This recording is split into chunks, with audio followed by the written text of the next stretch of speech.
hadlang ang pagiging artista para maging matagumpay rin sa politika. Aba, itong kasama natin ngayong araw, patuloy ang pagkinang ng kanyang bituin sa pelikula man o sa paglilingkod bayan. Magsisilbi na nga siya sa kanyang ikatong termino bilang gobernador ng Batangas. Oo, bago yan, 9 na taon din siyang naging alkalde ng lungsod ng Lipa. Ano pa nga ba ang maaaring asahan ng mga Batanggenyo mula sa nag-iisang star for all seasons? Makakausap natin ngayon si re-elected Batangas Governor Vilma Santos Recto. Good morning po, Gov. Si Maris po ito at si Susan. Hi, Maris. Pasensya na sa boses ko. Oo nga po, alam namin pagod na pagod kayo. Ate B. Pasensya na po. Hi, Maris. Hi. Kay Susan tayo. Ate B. Magandang umaga po sa inyong lahat. Pagpaumani na po yung boses, talagang medyo pagod na talaga. No problem, no problem, Gov. Good morning. Oo, naku, talagang Ate B. Ate B talaga, no? Oo, salamat po sa pagtanggap sa aming tawag. Salamat, alam namin pagod ka pa. Pero Ate B, ano po masasabi niyo na sa ikatlong pagkakataon talagang ano ba masasabi natin? Talagang napakalaki ng tiwala ang pinagkaloob ng mga kababayan natin Batanggenyo sa inyo, sa inyong huling termino. Hindi ko na rin po alam kung paano magpapasalamat, pero alam naman po ng mga Batanggenyo na sobra-sobra na tiwala ang ibinigay nila sa akin. Kaya ako naman po, sa abot ng aking makakaya, ginagawa ko po ang lahat para maibalik ang tiwalang yan. At ang Batangas po will always remain in my heart. Nasa puso ko na po yan kasi yan po ang nagbago ng totoong buhay ko na pinagkatiwalaan, nakakatulong kahit paano, at malaking bagay ho yun sa pagiging meaningful ng buhay ko. Kaya maraming salamat po sa mga Batanggenyo na nagtiwala. Oo.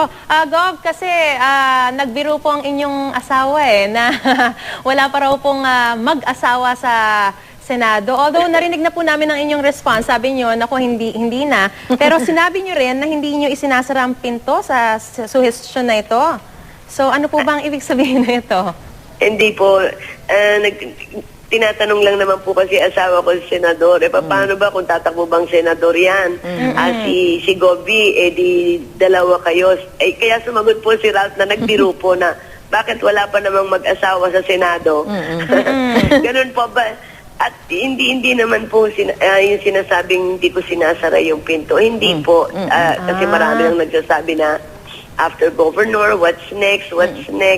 At sinasabi ko naman po na talaga sa totoo lang po, wala namang plano.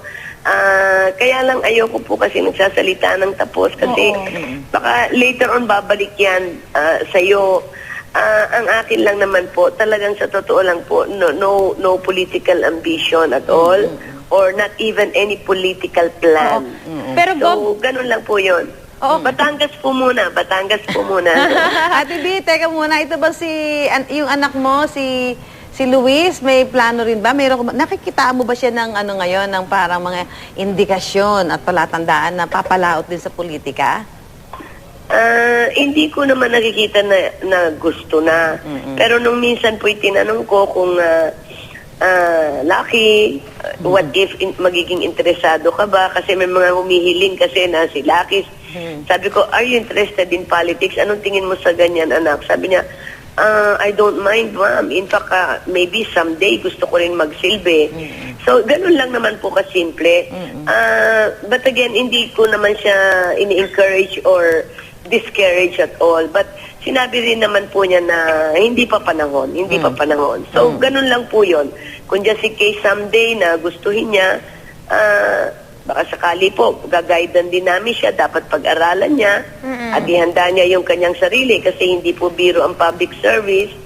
And then kung hindi pa naman po, o hindi rin po namin siya ini-encourage at busy pa naman po yung bata at marami pang dapat malaman.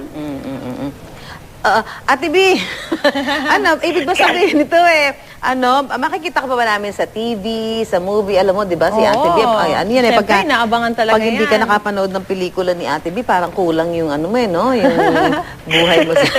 Kulang ang buhay. Ikaw, ang tawag ko talaga sa'yo, kay Susan tayo. Naalala ko na nag-taping tayo sa LPL. Oo, dahil tinuruan mo ako ng doon sa shooting natin, di ba? Naalala mo sa Batangas. But anyway, hindi naman po, kasi kung halimbawa naman po na may pagkakataon na at maayos naman yung takbo ng Batangas, implemented na po lahat yung mga programa, and then dumarating na lang sa point na nagmo-monitor ka na lang, nakakagawa pa rin naman po at pinapayagan po ako ng Batanggenyo na makagawa pa rin kahit isa-isang pelikula every other year or every 3 years. Other year. Na nakakagawa pa naman po ako. Nagpapaalam po ako at pinapayagan po nila. Kaya kayo labis na namimiss ng sambayan ng Pilipino.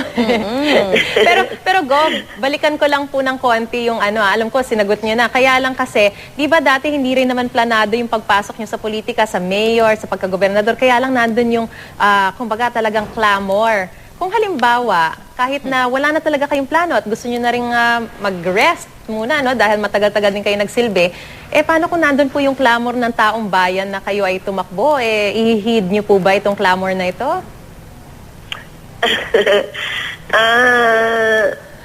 Siguro po, na lang, I'll cross the bridge when I reach it. Mahirap na.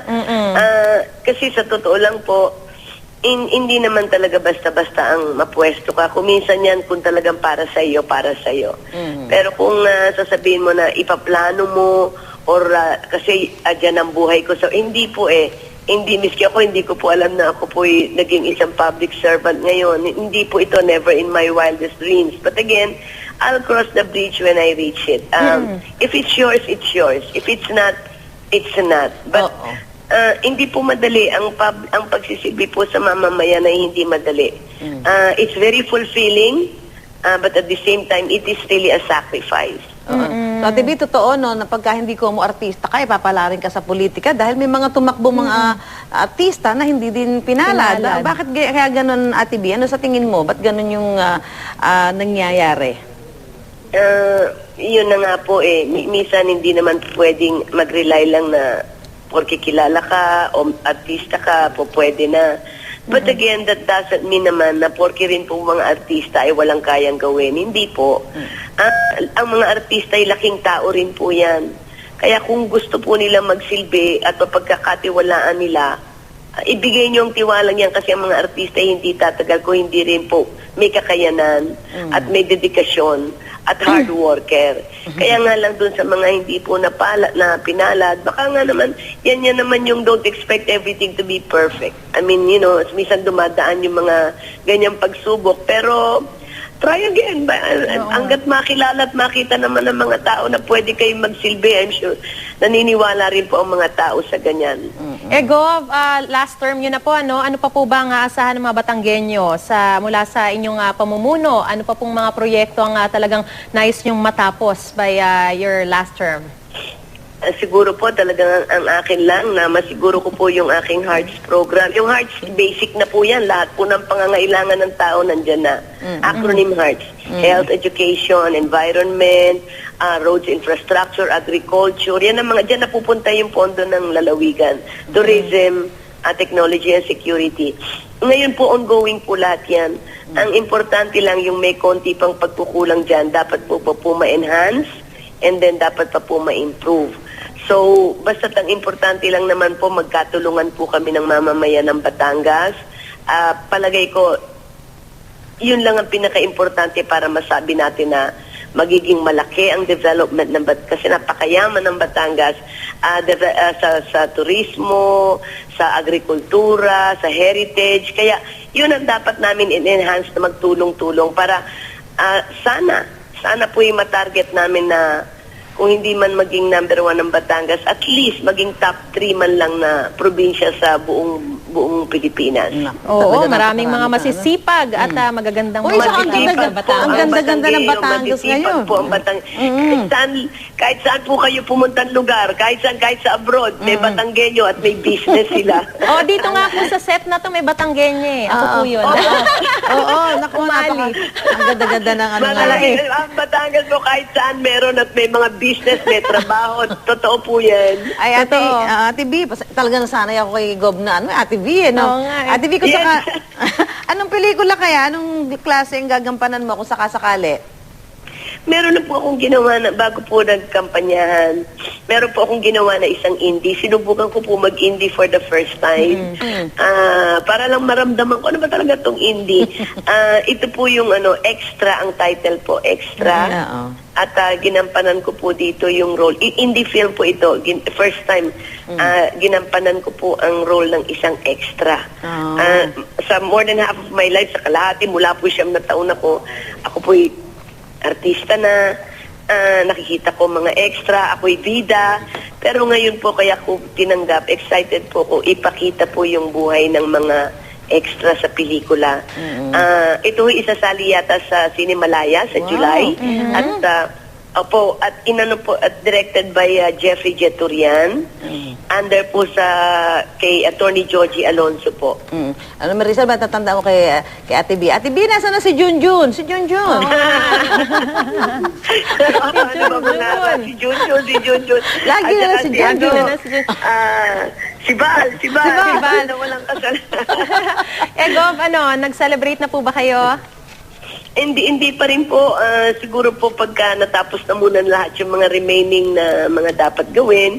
And then siguro po magkakaroon din naman ng celebration. But again, maybe we will take a break kahit paano po to unwind kasi napagod din po lahat.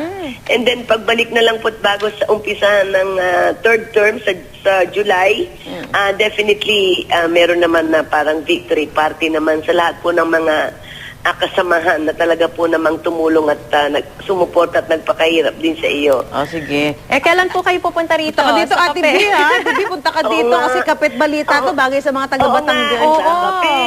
At balita. Mag-duet tayo. Dali. Oo nga. At tiny Sige po. bubbles. Bayaan nyo lang po ako magbakasyon lang po muna sandali. And then just magpahinga lang to unwind. And then I promise pagka tayo naman ay nakabalik na, dadaan po ako sa inyo dyan sa Kapit Balita. Asahan po namin yan, ha? Asahan po namin yan. Promise. Magdala po kayo ng kapeng barako.